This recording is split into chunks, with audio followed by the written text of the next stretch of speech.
Katulad niya, kung hindi talaga pinagtutuunan ng pansin ng magulang, talagang ganun mangyari. Kasi pupunta sa bahay, magiinuman lang. Tapos makita mo may mga partner-partner. Minsan doon pa matutulog. Minsan halos katabi ko na, mga magkatabi-tabi na higa-higa.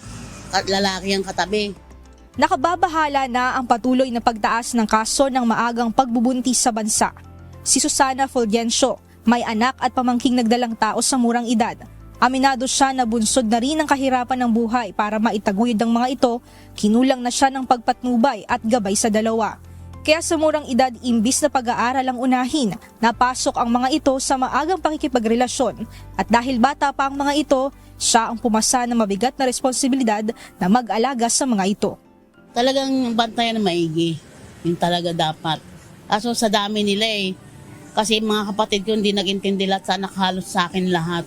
Kaya kaya ko ba yun lahat ng mga pamangkin ko, pati anak ko. Base sa pinakahuling tala ng Commission on Population and Development o CPD, umabot na sa 3,516 ang naitalang nabubuntis na nasa edad 10 hanggang 14 anyos. Mas mataas ito kung ikukumpara sa 3,343 na kaso na nairehistro noong 2023.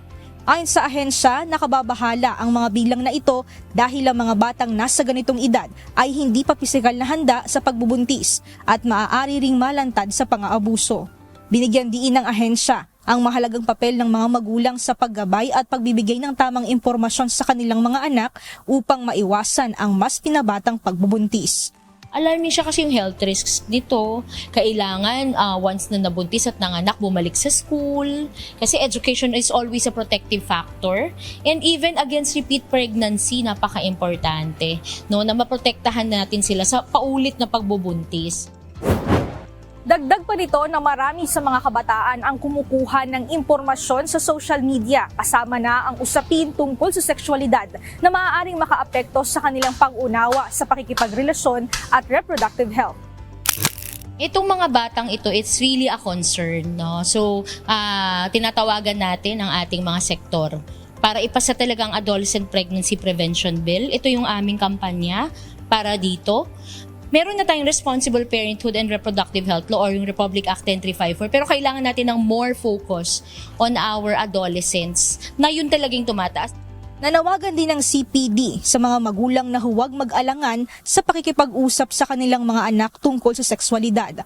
Walaan nilang tamang edad para simulang ituro ito. Mahalaga na maipaliwanag ito sa mga bata kahit pa kindergarten pa lamang upang mabigyan sila ng kaalaman at maprotektahan ng kanilang mga sarili. So napaka-importante ng age na to because they will be the working age population ng ating bansa. So kailangan educated sila, kailangan healthy sila, kailangan skilled and employed sila, no? So for their future and for the country's future. Kasi gusto natin demographic dividend. Ano ba yung demographic dividend? Gusto natin yung working age population, educated, healthy, skilled, employed para makasuporta.